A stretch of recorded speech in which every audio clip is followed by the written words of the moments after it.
Is India's democratic spirit under threat?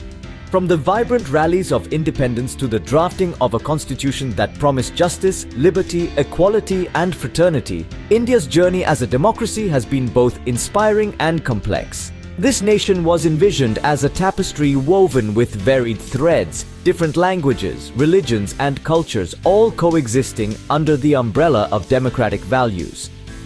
However, today's political climate seems to paint a different picture. As we delve deeper into the 21st century, the shadows of casteism and religious strife grow longer, obscuring the essential discussions on corruption, unemployment, and the rights of the common person. Instead of uniting for common good, there appears to be a divisive undercurrent, leveraging differences rather than celebrating diversity. This shift from constructive debates to divisive politics is not just a concern for India, but a reflection on the health of its democracy. The question remains, are we nurturing the democratic spirit that was the foundation of our nation? Or are we witnessing its erosion? As the world's largest democracy faces these challenges, what happens next? What role does the media play in shaping our political landscape? In recent times, the lens of Indian media has shifted significantly. Instead of policy debates and governance issues, the spotlight often falls on divisive topics such as religion and caste. Consider how primetime news often erupts into heated debates over communal lines, overshadowing pressing concerns like economic policies or public health. Take, for instance, the coverage of elections. The analysis frequently veers into which candidate belongs to which caste or which religious group might swing the vote, rather than their policy proposals or governance track record. This type of journalism not only shapes public perception, but also steers the political discourse away from substantive issues that affect the daily lives of millions. Moreover, the sensationalism surrounding such divisive issues fuels a cycle where political parties might feel compelled to amplify these differences, further entrenching division rather than fostering dialogue. With media shaping much of our worldview, are we losing sight of the real issues? When was the last time a political debate centered on unemployment or healthcare?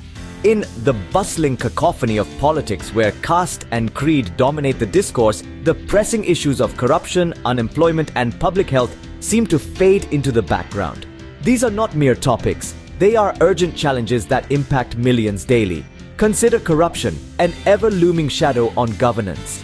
Despite its grip on progress, discussions in mainstream media are sporadic at best. Moving to unemployment, the figures are startling. With a significant portion of the youth struggling to find jobs, the issue demands more than just fleeting mentions in political rallies. And then there's public health. In a country where millions lack basic healthcare facilities, the topic rarely makes headlines unless there's a crisis.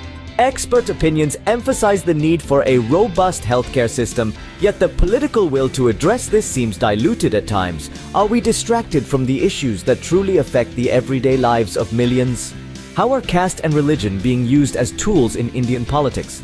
In recent times, the political landscape of India has been marked not just by debates on development or governance, but significantly shaped by the invocation of caste and religious identities. Political campaigns frequently capitalize on these divisions, crafting messages that resonate deeply with specific communities, often at the expense of others. For instance, speeches that subtly praise one religious group while neglecting or outright criticizing another have become all too common. Such tactics aren't just confined to verbal assurances or accusations. They extend to rallies, manifestos, and even policy proposals that are tailored to appeal to the sentiments of particular caste or religious groups. This strategy, while effective in garnering votes, raises alarming questions about the long-term health of India's democracy. It shifts focus from pressing national issues like economic development, education, and healthcare to divisive emotional appeals. This not only stymies meaningful discussions, but also deepens societal rifts, making it challenging to foster national unity. In a nation as diverse as India, can we afford to let division dictate our destiny? What can we as citizens do to steer our country back towards true democratic values? In the vibrant tapestry of Indian democracy, every thread, every citizen holds the potential to strengthen the fabric of our nation. It begins with engaging more deeply in our political process beyond the ballot box. Active participation doesn't end on election day. It's a continuous commitment to fostering a healthy, democratic environment. Imagine transforming our community forums into robust platforms for dialogue, where diverse voices are not just heard but valued. These forums could serve as crucibles for ideas, helping to dissolve barriers of misunderstanding and prejudice. Educational campaigns play a pivotal role too.